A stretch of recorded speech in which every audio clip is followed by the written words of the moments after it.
On a crisp autumn morning in 1957, Mr. Thompson wandered through the overgrown field on the outskirts of Philadelphia, the sound of crunching leaves underfoot breaking the silence of the surroundings. This had become one of his favorite routes, a place to clear his mind and savor the tranquility of nature. However, something unusual caught his eye: a large, discarded cardboard box nestled among the tall grass. Curiosity stirred within him as he approached the box, its flaps battered and worn. Just as he crouched down for a closer look, a feeling of unease washed over him. Hesitantly, he lifted the flap and peered inside. What he found sent a jolt of terror through his veins. The small, lifeless body of a boy lay curled up inside, wrapped in a thin, tattered blanket. Heart racing, Mr. Thompson stumbled back, crying out in shock. "Oh my God!" he shouted, his voice shaking with horror. Adrenaline surged as he raced toward the nearest house to call the police, his breath caught in his throat. By the time the authorities arrived, the scene was already surreal. The morning calm had been shattered, replaced by the frantic sound of sirens and murmurs of disbelief. Officers cordoned off the area, their flashing lights illuminating the wooded surroundings. As investigators began piecing together the details of this tragic discovery, the grim reality set in. A child had been abandoned in the most horrific way imaginable, and the search for his identity was just beginning. Detective Richard Anderson arrived at the scene shortly after the initial reports came in. He was a seasoned investigator with years of experience, having tackled countless cases, but nothing could prepare him for the weight of this one. The sight of the small body, so fragile and abandoned, sent a shiver down his spine. Pushing back the emotions bubbling to the surface, he focused on the task at hand. "Where's the child?" he asked one of the officers on the scene, struggling to maintain his composure. The young officer, visibly shaken, gestured toward the cardboard box, swallowing hard as he averted his gaze.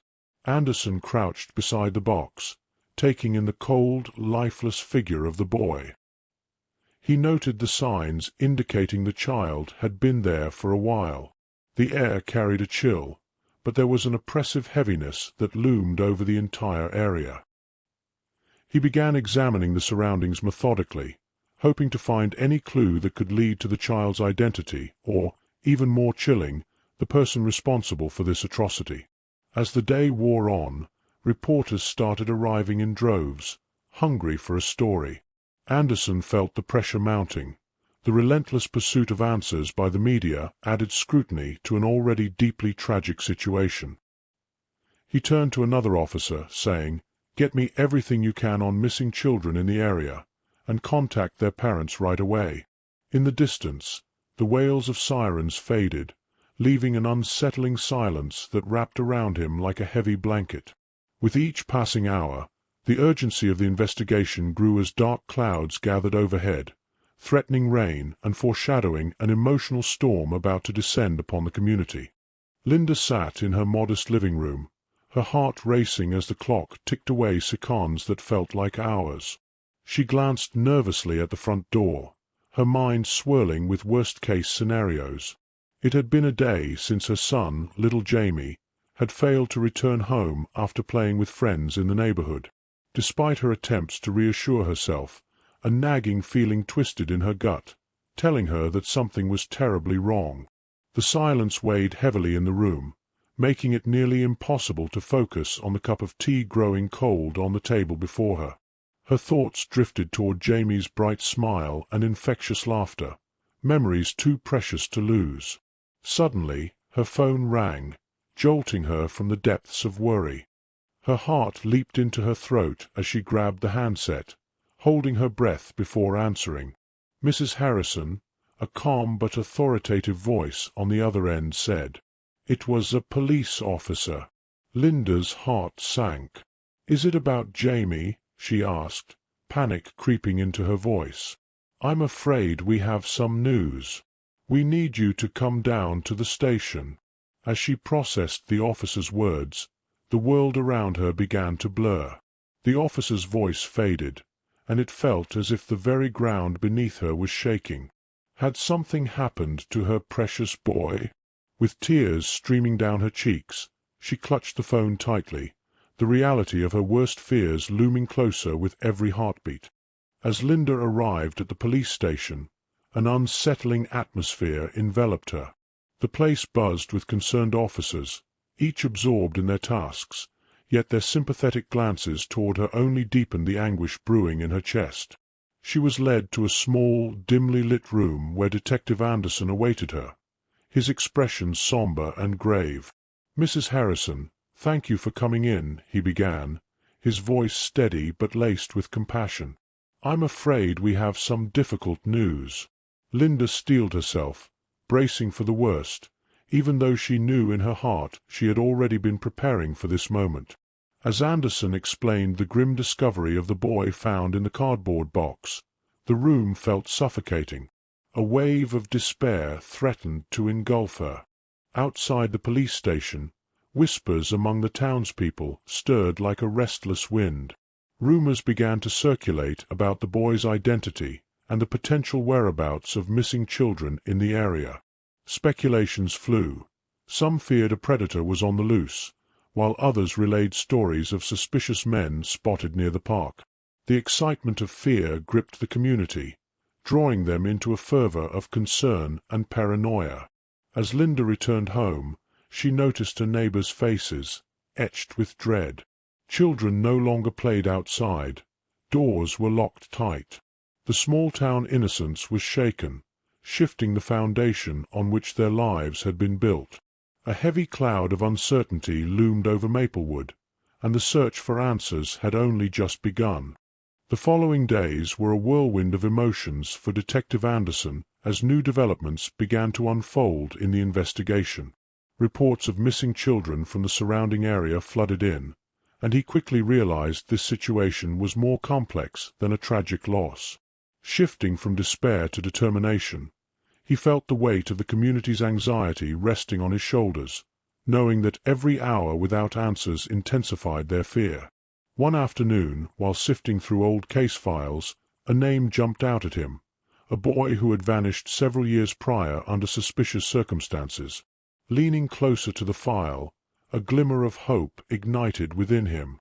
The missing boy, Adam, had last been seen playing near a wooded area not far from where the unidentified child's body had been discovered. As the detective delved deeper into the case, he discovered a person of interest linked to Adam's disappearance, a man named Frank Morton, a known offender with a history of child abuse. Morton had lived in the neighborhood and was often seen lurking around children. Anderson's heart raced as he connected the dots. This could be the breakthrough they desperately needed.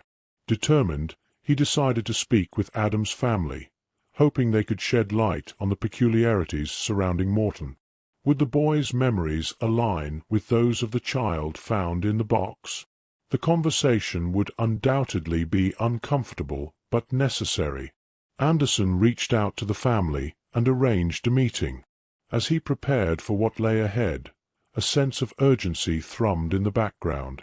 Time was ticking, and he needed to uncover the truth before the fog of uncertainty swallowed the town whole. Detective Anderson arrived at Adam's family home, a modest house nestled among tall trees, their branches swaying gently in the wind. Taking a deep breath, he steeled himself for what was to come. The atmosphere felt heavy, charged with past traumas that had lingered since Adam's disappearance. As he approached the front door, he was greeted by Sarah, Adam's mother. Her eyes were red from crying, and the weariness etched on her face told a story of endless grief. "Detective Anderson," she said, her voice trembling slightly. "Is it about Adam?" "Yes, ma'am," he replied gently as he stepped inside. "I'd like to ask you a few questions about Adam, particularly concerning Frank Morton." The mention of Morton caused a flicker of fear to dance in Sarah's eyes. "I never wanted to believe he was involved, but—" she hesitated, recalling the countless times she had warned Adam to stay away from the man. "He was always there, lurking," she continued, her voice dropping to a whisper. Anderson listened intently as she recounted memories of her son's interactions with Morton. There were whispers among the neighborhood children. They claimed to have seen the man with Adam on the day he went missing. With each detail Sarah shared, the pieces began fitting together, revealing a chilling portrait of a predator. With every word, Anderson's resolve grew stronger. He needed to find Morton, but he understood the delicacy required. There were lives at stake, and he could feel the mounting tension. Time was of the essence, and he had to act before it was too late.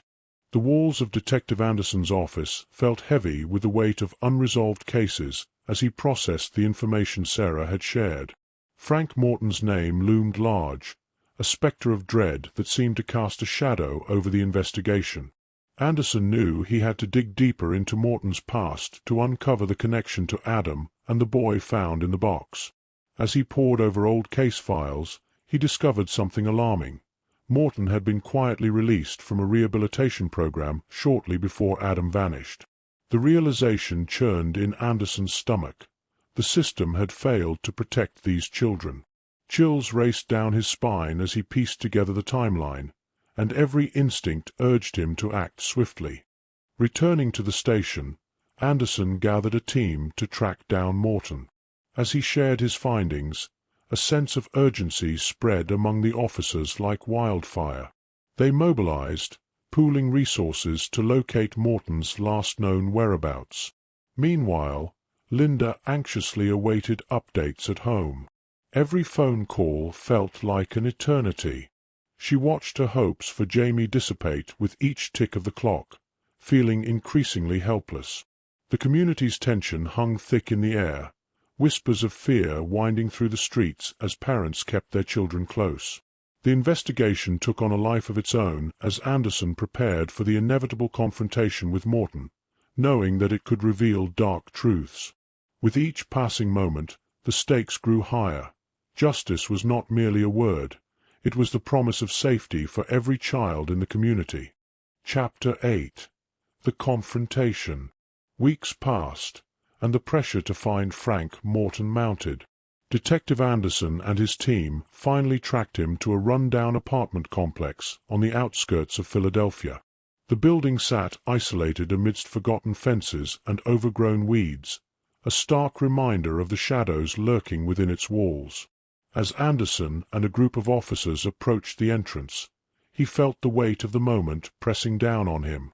They had no idea what to expect inside. Taking a deep breath, he pushed aside the doubts creeping into his mind. This was it, the moment they had all been waiting for. "Remember, we need to approach this carefully," Anderson instructed the team, his tone firm. "We don't know if he's armed or dangerous. Stay alert." They entered the building cautiously, their footsteps echoing ominously in the dimly lit corridor. With each door they passed, tension crackled in the air like static electricity. They reached the door to Morton's apartment and knocked firmly. "Frank Morton. Police!" Anderson shouted. A heart-pounding silence followed, but no answer came. Exchanging glances, Anderson nodded, signaling the team to force their way in. With a swift kick, the door swung open, revealing a chaotic scene inside. Frank Morton stood by the window, his eyes wide with surprise. "What do you want?" he shouted, attempting to back away. "Don't move," Anderson ordered, his gun drawn. "We have questions about Adam Harrison and the boy found in the box. You're coming with us." As they moved in to apprehend him, Anderson's heart raced. The answers were finally within reach, but the confrontation felt like standing on the edge of a precipice, ready to plunge into the unknown. Frank Morton was taken into custody, but the real reckoning was just beginning. As Detective Anderson led him out of the apartment, the atmosphere surged with a mix of relief, anger, and urgent anticipation. The community had been waiting for answers, and this moment felt pivotal in their shared grief. At the station, Anderson interrogated Morton, pressing for details about Adam and the boy found in the box. With every evasive answer, Anderson's frustration mounted, but he remained resolute, determined to uncover the truth concealed beneath Morton's layers of denial. Days blurred into a whirlwind as evidence emerged, intricately tying Morton to both cases. The investigation unveiled a horrifying network of abuse that extended far beyond Adam and the child they had found. Detectives uncovered a series of unresolved missing child cases that connected back years. Meanwhile, Linda awaited news anxiously, her heart heavy with the hope that answers might someday bring her solace. Anderson finally delivered the information she had long sought, revealing the connection to her son. While justice was not a balm that could heal the wounds of loss, the community began to rally together in light of the revelations, advocating for renewed safety measures for their children. From the ashes of tragedy, a sense of unity and strength emerged. Anderson stood at the edge of the precinct, looking out at the gathering crowd outside, knowing that while this chapter was closing, the fight for justice in memory of lost children was far from over. This was the beginning of a new journey, one where they would honor the voices that had been silenced and strive to protect those who still needed it.